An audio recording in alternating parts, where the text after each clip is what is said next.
Good morning. I heard you bought a Thunderstone from Andrew Ramhead. Is that so? Well, it is. What's it to you? Andrew Ramhead took it from Hensel from Rabors, who in turn stole it from Tomlin Brookhans down Horshan Way. And? I don't know those people. Even if it's true, I knew nothing about it. I bought the stone fair and square, and for good money. My husband's gravely ill and nothing's helping. The stone is to heal him. And what ails your husband? Peter went to lie down one afternoon and he hasn't budged since. He's not eating, and he's barely talking to anyone. What's worse, soon after he took ill, a Minerva owl perched on the roof one evening. A Minerva owl? I assume that doesn't bode well, does it? No, not at all.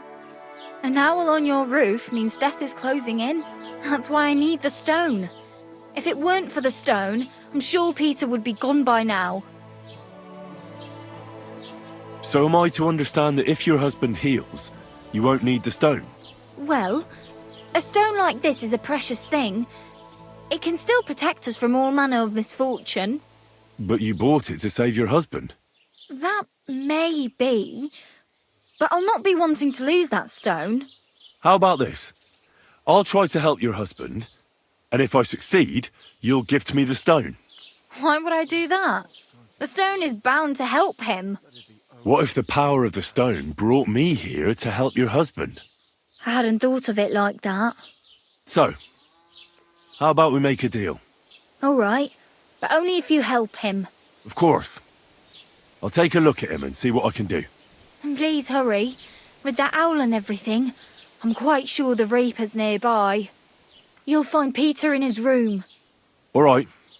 I'll take a look at him and see if there's anything I can do. It's usually a good idea to speak to others who are close to the sufferer. That may be able to explain a few things, especially if the patient himself isn't very communicative. Aha. I see you really have done this before. I'm starting to believe that stone really did draw you here. So, ask around on the farm if you need to. We'll all be at your service. Perfect. I'll get on with it. And I'd better check the whole room, just in case. Do whatever it takes to help Peter. Can you think of something that might help me heal him? Anything? I can't. I'm desperate myself. I've tried just about everything. Peter is just an ordinary cooper. We've lived here for years. We go to church. My husband doesn't travel outside the village often. This last time he had some business in Pechkau, near Golin, but he came back empty-handed, breathless and confused. He was fumbling around here for a few days, not doing his job, just spending time in his workshop. Lord knows what he was doing in there. Then he went to bed, and since then, he's just been lying there. He doesn't eat. Not even the potions are helping. He doesn't sleep a wink at night. At least, I don't think he does. If I stopped sleeping too, our homestead would fall apart. I'll ask him why he can't sleep. What's tormenting him? Try that. He won't speak to me about anything. It's as if he was keeping secrets from me. Or maybe just protecting me from something. God be with you, sir.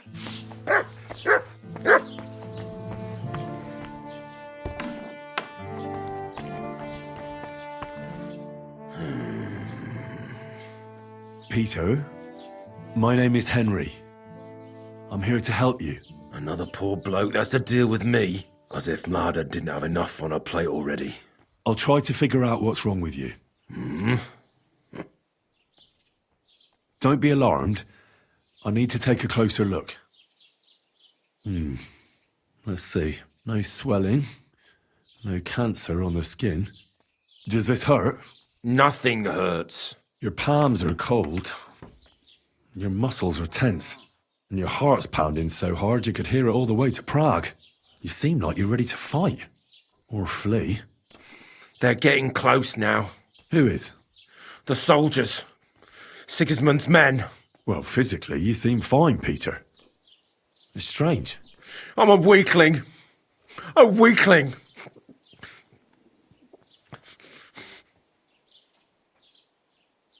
I'll examine you. Just by eye. Pale skin. Dark circles under the eyes. A downcast expression on the face.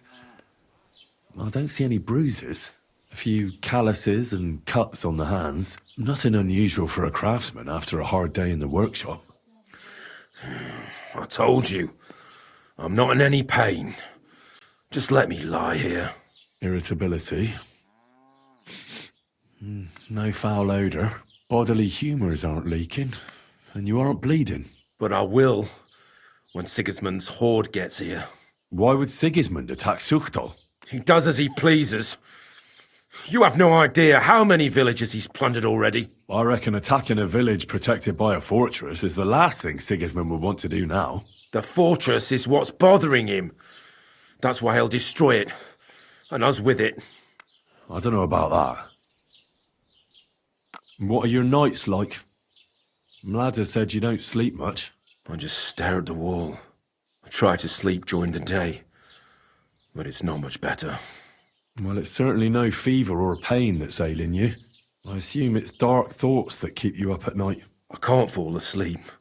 Because of all the noblemen who keep coming to Lord Pisek's fortress. I'm always hearing hoofbeats. And they startle me. So Lord Pisek likes to host nobles at his fortress? What's so unusual about that? And what do you think they're doing here, eh?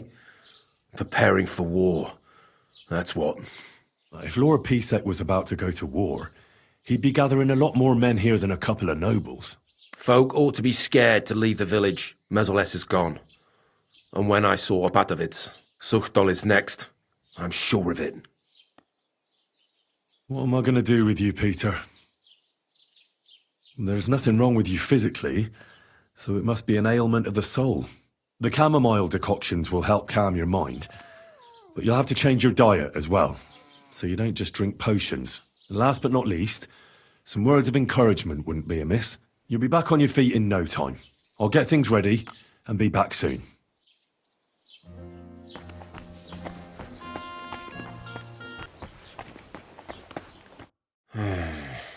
Peter, let's talk about how we can help you.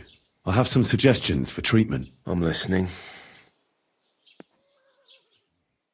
You need to start eating again, even if you don't have an appetite.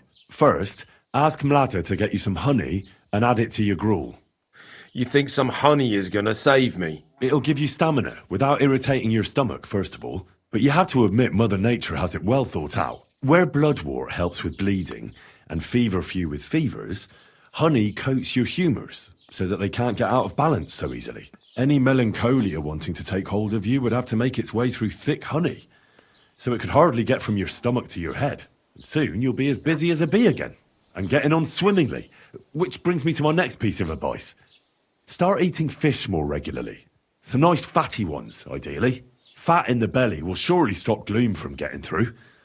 Same as with the honey. I suppose that makes sense. You should drink the chamomile decoction. Great. Another potion. This one will help you sleep. Once your body gets used to sleeping at night and staying awake during the day, you'll feel much better. You'll see. Proper sleep will chase away the gloom. And if restlessness tries to take hold of you again, your body will have the strength to fight it. Every morning you'll be stronger and stronger until you're able to work again. We'll see about that.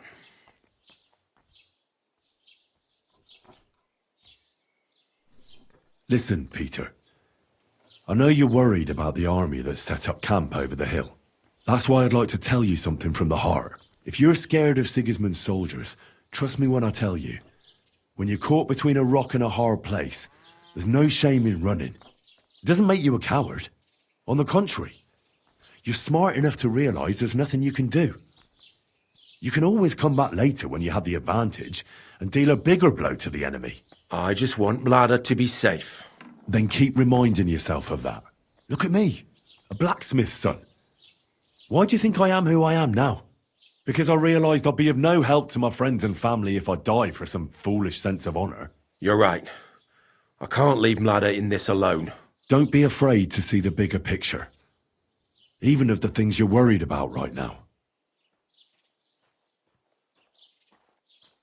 Bit of prayer won't hurt. Lord, have mercy on Peter here, and lift from him the weight of his affliction. For you have laid upon him this affliction to try him. And you see that Peter, O Lord, endures your trial patiently and without contradiction. Unless you, O Lord, relieve Peter of his illness, no physician in the world can. I beg of you, O Lord, heal his soul and let his body once again find its lost balance. Amen. Amen. Well then, I've tried my best, and I hope it's helped at least a little. I'll come back in a few days and see how you and Ladder are doing.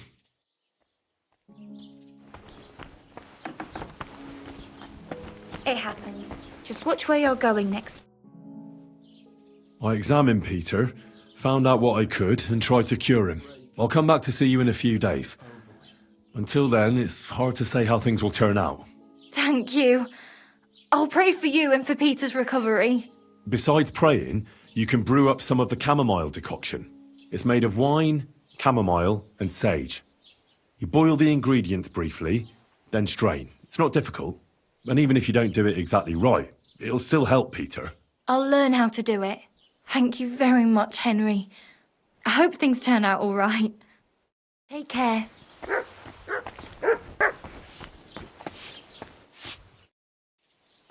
How is Peter doing? Henry, it helped. Peter got up in the morning and went straight to work. I can tell he's still fighting something in his head, though. He looks fearfully to the horizon, but hopefully things will get better with time. It won't go away as quickly as it came, but we'll get through it somehow. Just keep giving him hope. I will. You can count on it. I'm glad I could help. But don't forget our deal. The Thunderstone is mine now. But the stone helped Peter. We need it, and I'll never be able to afford another one. It'll protect our homestead. And what if Peter's illness returns? Then I'll need the stone again.